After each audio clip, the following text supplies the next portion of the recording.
Hello everyone. इस session में हम इम्पोर्टेंस ऑफ इफेक्टिव कम्युनिकेशन के नेक्स्ट पॉइंट्स को डिस्कस करेंगे। लास्ट सेशन में हम इम्पोर्टेंस ऑफ इफेक्टिव कम्युनिकेशन के फर्स्ट पॉइंट और सेकंड पॉइंट इनको ऑलरेडी डिस्कस कर चुके हैं, तो उसका एक ओवरव्यू ले लेते हैं हम। Effective communication, first one is effective communication helps to understand a person or situation in a better way। effective communication क्या है? एक ऐसा मैनर है जिसके थ्रू हम किसी भी पर्सन को इजीली अंडरस्टैंड कर सकते हैं या समझ सकते हैं, और सिचुएशन इन अ बेटर वे, वो किस टाइप की सिचुएशन में है उसको भी हम समझ सकते हैं कि जिस प्रकार की भी इंफॉर्मेशन हम ट्रांसफॉर्म करना चाह रहे हैं वो इंफॉर्मेशन हम ट्रांसफॉर्म करें या नहीं, क्योंकि जो रिसीवर है वो इस सिचुएशन में है कि वो इंफॉर्मेशन को रिसीव कर सके। अगर वो इस सिचुएशन में नहीं है कि वो इंफॉर्मेशन को रिसीव कर सके तो हमारे द्वारा कम्युनिकेट की गई इंफॉर्मेशन जो है वो फ्रूटफुल नहीं होगी या फ्रूटफुल मैनर में ट्रांसफॉर्म या ट्रांसमिट नहीं होगी। Now the second one is it enables us to solve the differences, build trust and respect in the organization। अगर हम किसी ऑर्गेनाइजेशन की बात करें तो वो प्रॉब्लम्स को सॉल्व करता है, या किसी भी ऑर्गेनाइजेशन में अगर किसी प्रकार के कोई डिफरेंसेस हैं, कोई डाउट्स हैं, तो उन डाउट्स को हम लोग कम्युनिकेशन के थ्रू सॉल्व कर सकते हैं, क्योंकि इफेक्टिव कम्युनिकेशन अपने आप में एक ऐसा कम्युनिकेशन है जो कि in different types of doubts को कम्युनिकेट करता है एक दूसरे से और उनको क्लियर करता है, क्लियर करने में हेल्प करता है। साथ ही साथ अगर किसी भी ऑर्गेनाइजेशन में किसी प्रकार के डाउट्स नहीं रहेंगे, कम्युनिकेशन जो है वो प्रॉपर इफेक्टिव मैनर में अगर होंगे या प्रॉपर तरीके से होंगे, तो जो ऑर्गेनाइजेशन के एम्प्लॉयज हैं, ठीक है, उनमें ऑटोमेटिकली जो है ट्रस्ट बिल्ड होगा, विश्वास जो है वो क्रिएट होगा, एज वेल एज जो ऑर्गेनाइजेशन है उसकी ग्रोथ भी होगी। So it's both of them point जो कि हम लास्ट सेशन में डिस्कस कर चुके हैं। Now we will go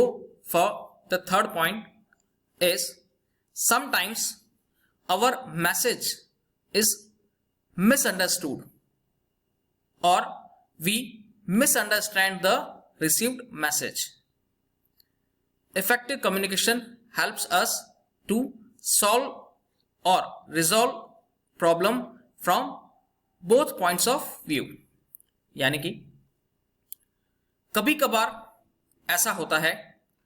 sometimes our message is misunderstood या misunderstand in the received by someone else,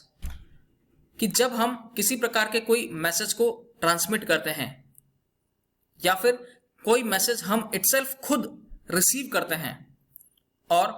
उस मैसेज को हम सही ढंग से अगर नहीं समझ पाते हैं, ठीक है, या उनके बीच में या मैसेज किस प्रकार का भेजा गया है या हमने किस मैसेज को सेंड किया है और रिसीवर ने उसको रिसीव किया है, वो उस मैसेज को नहीं समझ पा रहा है, तो इन प्रॉब्लम्स को हम इजीली ओवरकम कर सकते हैं with the help of effective communication. कि जो मैसेज हमने रिसीव किया है तो वो मैसेज रिसीव करने से हमारे को मिसअंडरस्टैंडिंग हो सकती है, हमारे को कोई डाउट क्लियर हो सकता है, तो उन डाउट्स को, उन मिसअंडरस्टैंडिंग्स को हम लोग इजीली क्या कर सकते हैं, इफेक्टिव कम्युनिकेशन के थ्रू उनको सॉल्व किया जा सकता है। और दोनों, both of them point of view से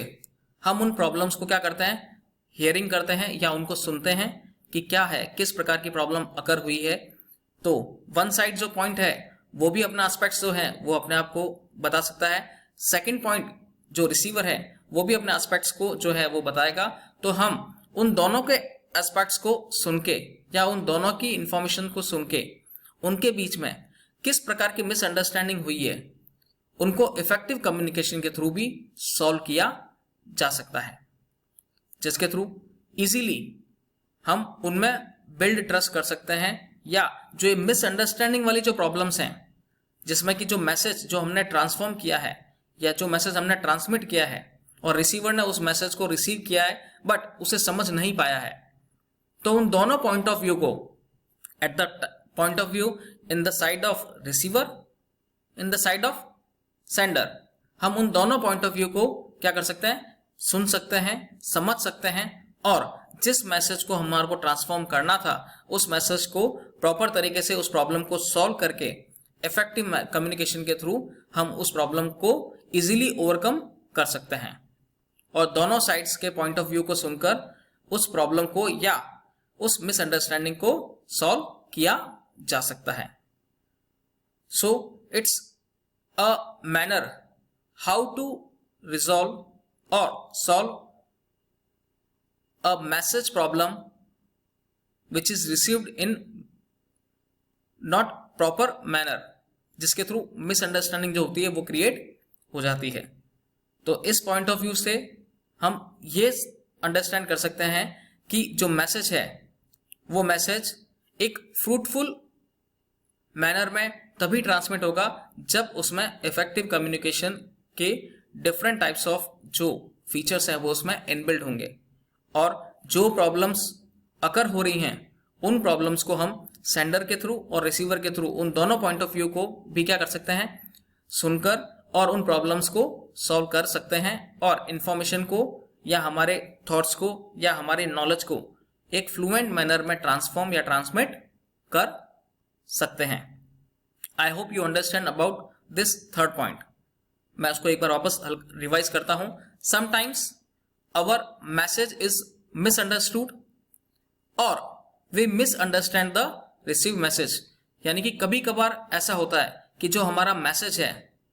वो जो हमने ट्रांसमिट किया है वो मिसअंडरस्टूड होता है, मीन्स समझ नहीं पाता है और we misunderstand the received message, या हम अगर किसी मैसेज को रिसीव करते हैं और उस मैसेज को हम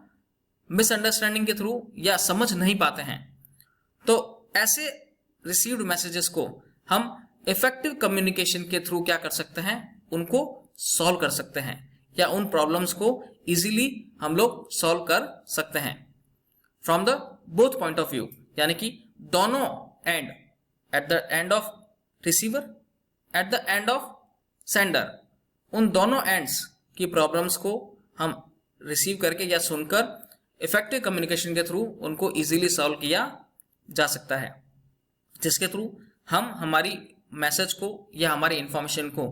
एक वापस फ्रूटफुल मैनर में सेंडर उसे सेंड कर सके, रिसीवर उसे रिसीव कर सके और अंडरस्टैंडेबिलिटी फॉर्मेट में उसे एक्सेप्ट कर सके in a better way. I hope you understand about this third point of importance of effective communication. Thank you.